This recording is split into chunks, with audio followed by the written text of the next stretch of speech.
Welcome back, everybody. PlayStation Live from E3 2018. Justin and Meredith here, along with Dom, Jeff, and Arjun from Pixel Opus. Thank you guys so much for being here. It's good to be here. Thank you. So we are here to take a new look at Concrete Genie, which got announced a while ago. We haven't seen a ton of gameplay yet. We've seen a lot of cool video clips. We've heard some beautiful music coming out of it. But now we are here to do a gameplay demo. Let's hop right in and take a look. Start it up. So would one of you like to just give us a quick explanation of what we're seeing here as we come into this demo? Well, so Concrete Genie is a game about a boy called Ash who can bring his paintings to life. I think we talked about that at PSX back in December. We did a bit of the demo for how the painting works. And at E3 here, we're going to start showing how more of the gameplay loop is coming together. And so you're trying to revitalize this town called Denska that's had an environmental disaster befall it. And your magical paint can actually bring it back to life and bring the light back to this town. And so that's what we're going to see after this little cutscene that introduces the bullies. OK, great. Let's take a look. I love the depth of the color in it. I mean, I know there is a painting element to it, but it really does look like an oil painting in a lot of ways. Wow, thank you. Oh, great. Yeah, we really want to make sure that everything feels like it's handcrafted. We put a lot of attention to detail in everything in the world. Yeah, it shows. Great.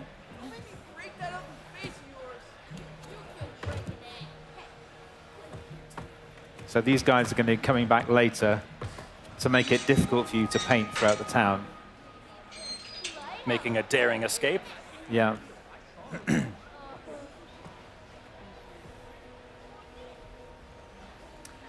So now this is the bit that we've built in to kind of show how the painting mechanics work. OK. And so Arjun's going to just kind of take us through the tutorial. So use the motion controller on the DualShock. So it's super intuitive and really easy to use. Cool. And then the R2 trigger paints whatever you have selected. It looks magical already. Look at that. Yeah, we've worked really hard to make it as intuitive and as fun and as joyous as we possibly can. And we want to make sure that anybody who plays it feels like they could be an artist with this game, because that's like a really I definitely am not. I'm not an artist, yeah. So I will put this to the test. Well, and the really fun thing as well, just in this morning, seeing people play the game for the first time, which is, you know, obviously a scary moment for us. Sure. Because we've been working so hard to kind of deliver that promise that anybody can make something that looks great with this game. And sure enough, you know, everyone's painting very differently, but it always looks beautiful. Yeah. And they feel like they did it, which is really, really important. Good, so good reactions so far. Yeah, so far, really good reactions, yeah. We want every paint stroke to feel like it's almost like hand animated and comes to life. And Arjun's one of our engineers, so he's not part of the art department, but a very creative guy.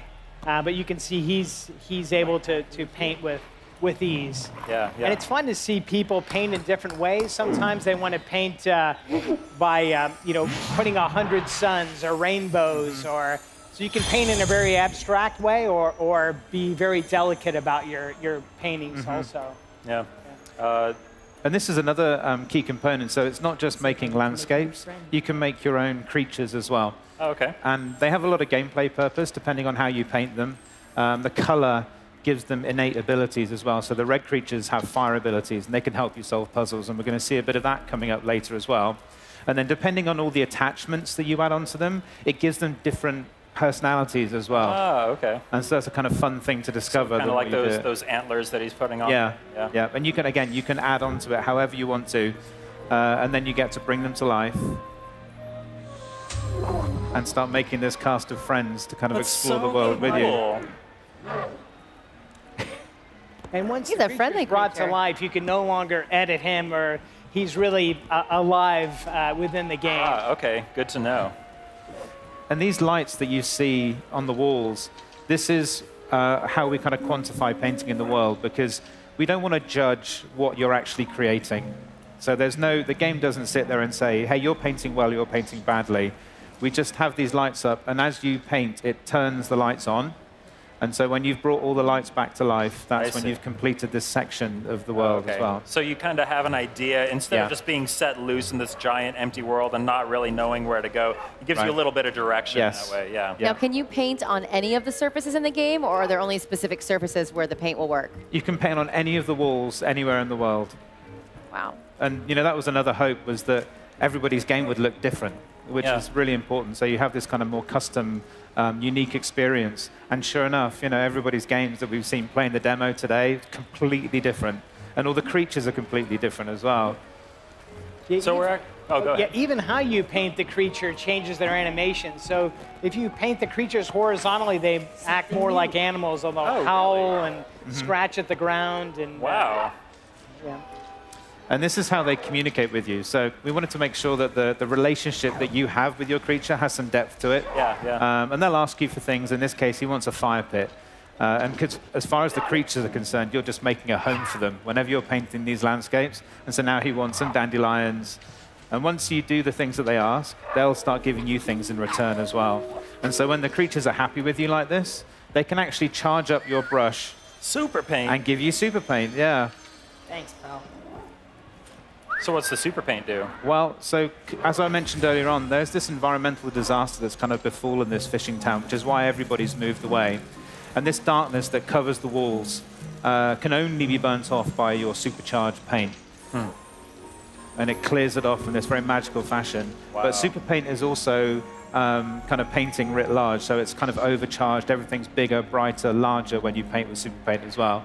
Okay, so it says we've completed 1 out of 3 zones. Is that kind of what the progression is going to look like as you complete per zones level, and then you move to a different level? Absolutely. Gotcha. And when you've finished all the different zones in the level, the masterpiece beacon is illuminated.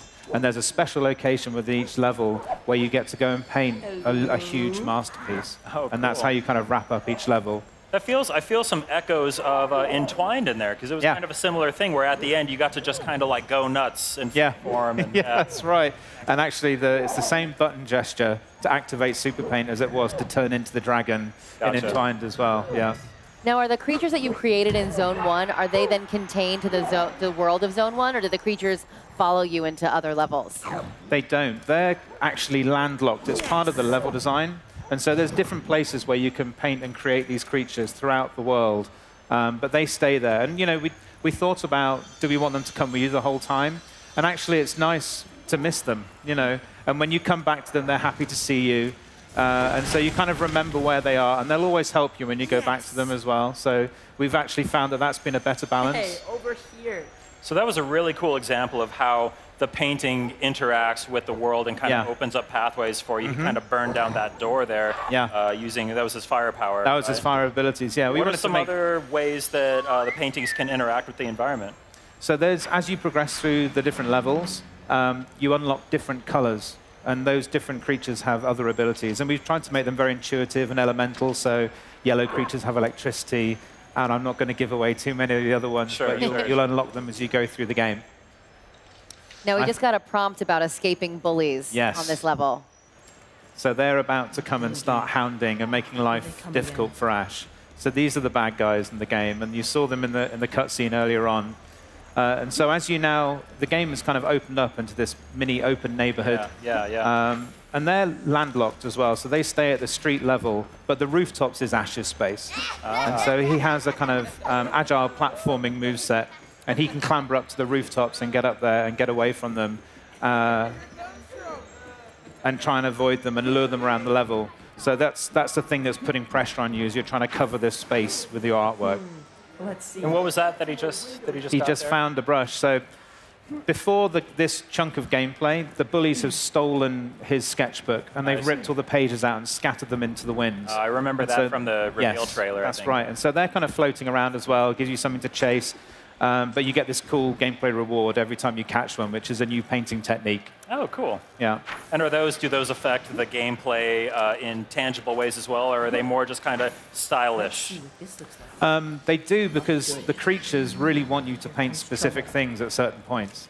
So there's a handful of brushes that you have to find in each level. Okay. And then at the masterpiece painting at the end, you'll get to use all of them to bring to life the final kind of destination. So he wants a cherry tree brush, which Arjun has thankfully just found. You just paint it right there for him. Yeah. You can see we have over 3 levels of animation when you paint a tree. And we really want to give the person the feeling that it's coming alive, like a moving illustration.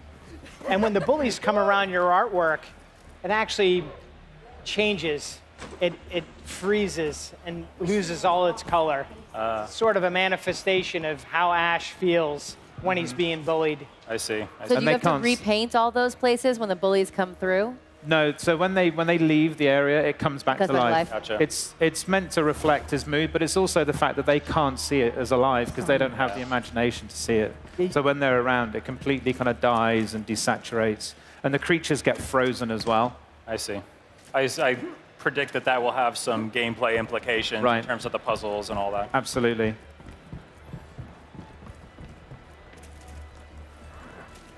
So that painting mechanic is really, really robust, but also seems very accessible. How many iterations did you go through before you landed on the version of that felt just right?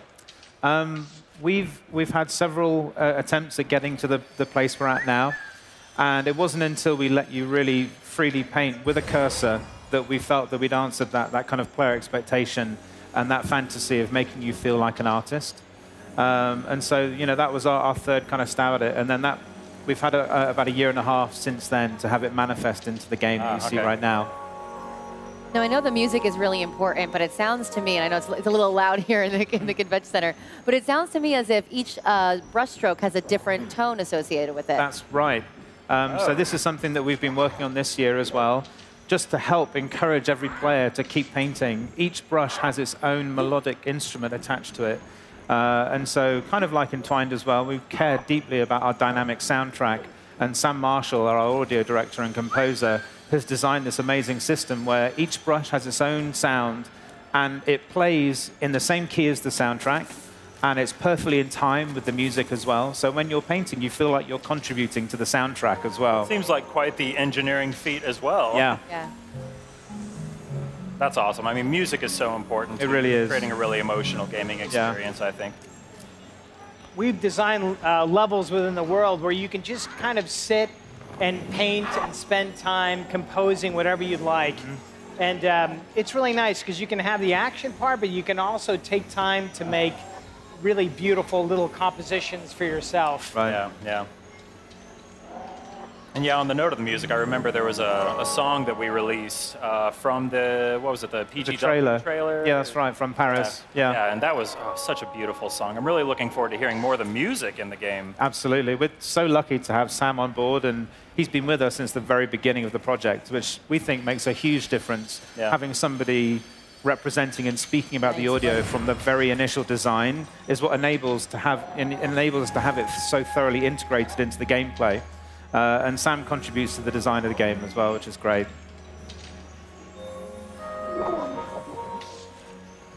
And you can see the creature reacting to everything that Arjun's painting as well. So they're kind of like an in-game audience for you. Oh, yeah. And they'll try and kind of, they'll pick up the dandelions and blow them, or eat the apples, hide behind the trees, or sit down by the campfire and things like that. Do the creatures interact with each other as well as interact with Ash? Yeah, they do. And as the game progresses and the puzzles get more complicated, you might need creatures with different sets of abilities to combine and solve things as well. Yeah. Well, yeah, I can see we've added a fair bit of color to this dreary landscape. Yeah.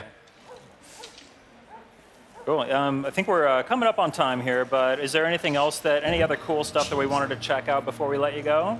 I think that's all the basics that we wanted to cover, yeah. Okay, great, cool. Any final message for the fans watching at home or for our fans out in the audience here? Well, we just can't wait for people to get their hands on it. And thank you for being patient as well while we're finishing the game, which is great. Great, cool. Are you talking about a release window or anything like that yet? Not just yet. Not just yet, but TBD. Well, you're making excellent progress. Meredith, anything else you wanted to add? No, I'll be waiting for that TBD notice to go out. Right. Cool. Well, that is Concrete Genie. It is coming to PlayStation 4. Thank you all so much for joining us. The game looks just positively beautiful. Thank you. Looks fantastic. So thanks for having us. Keep an eye out for that. We'll have more news at PlayStation Blog as we learn more. But stay tuned because we will have more coming up at PlayStation Live from E3 2018. PlayStation